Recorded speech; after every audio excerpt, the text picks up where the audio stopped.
اور شرمندگی تو تب ہوتی ہے جب ہم کسی شخص کو سوچتے سوچتے نماز غلط پڑھنے لگتے ہیں۔ جب ہم کسی شخص کو سوچتے سوچتے نماز غلط پڑھ لیتے ہیں اور چوتھی رکعت کے بجائے دوسری رکعت میں سلام پھیر لیتے ہیں، ثنا کے بعد سورت پڑھنا بھول جاتے ہیں اور اس شخص کو زیادہ وقت دینے کے لیے نماز جلدی پڑھنے لگ جاتے ہیں،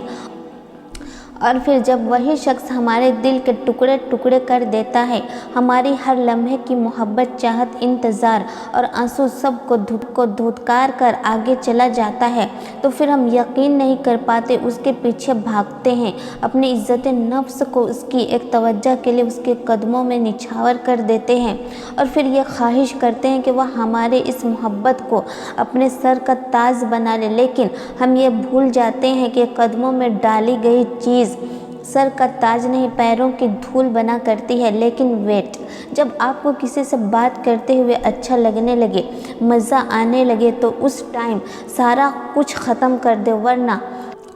بعد میں بہت بڑی اذیت سے گزرنا ہوگا، کیونکہ اللہ سبحانہ و تعالیٰ نے انسان کا دل اپنی محبت کے لیے پیدا کیا ہے، اور جب آپ اس میں کسی ایسے انسان کو بساتے ہیں، وہ محبت اللہ کی محبت کو ٹکر دیتی ہے، پھر اللہ آپ کو اس سے توڑتا ہے، پھر کبھی کبھی اللہ آپ کا دل توڑ دیتا ہے، سزا کے طور پر نہیں بلکہ آپ کی رہنمائی کے لیے، کیونکہ بعض اوقات ہم بری چیزوں سے محبت کرنے لگتے ہیں اور وہ چیزیں ہمیں آگے مسلسل تکلیف دینے والی ہوتی ہے۔ اصل میں یہ وہ چیزیں یا وہ انسان ہوتے ہیں جن پہ ہم اللہ سے زیادہ بھروسہ کرنے لگتے ہیں اور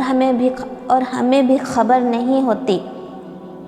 ہم جس بھی انسان یا چیز پر اللہ سے زیادہ بھروسہ کریں گے، وہ ہمیں بے سکون کر دے گی، وہ ہم سے ہمارا سکون چھین لے گی۔ کسی بھی چیز سے یا پھر انسان سے محبت ضرورت کے لیے نہیں کی جاتی، اس لیے اللہ ہمارے دلوں کو توڑ دیتا ہے انہی لوگوں اور چیزوں کے ہاتھوں سے جن کے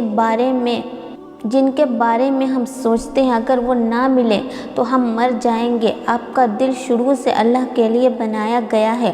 ہمیں یہ یاد دلانے کے لیے اللہ کے علاوہ ہم کسی کے بھی بغیر زندہ رہ سکتے ہیں۔ ہم جن چیزوں اور جن انسانوں کو اپنا خدا بنا لیتے ہیں، اللہ ہمیں ہمارے انہی خداؤں سے چوٹ لگاتا ہے، جیسے قرآن کہتا ہے، سن لو اللہ کی یاد ہی میں دلوں کا سکون ہے۔ اور پھر جب اللہ سے محبت ہونی شروع ہو جاتی ہے تو اس محبت کا اثر ہمارے اوپر ظاہر ہونے لگتا ہے، ہمارے قول و عمل میں اللہ کی محبت، سکون ہے، امید ہے، توکل ہے، دعا ہے، عبادت ہے، مسکراہٹ ہے، اور پتہ ہے اللہ کی محبت خاموش رہنا بھی سکھاتی ہے، ایسی خاموشی جو دل کی گہرائیوں میں کہیں جا کے اللہ سے سرگوشیاں کرتی ہے، جس کے اندر سارے احساس بیان ہوتے ہیں جو اللہ کے سوا کوئی نہیں سنتا، کوئی نہیں سمجھتا، کوئی نہیں جانتا۔ دنیا میں کوئی شخص ایسا نہیں جس نے کوئی گناہ نہ کیا ہو، انسان ہے، بہک جاتا ہے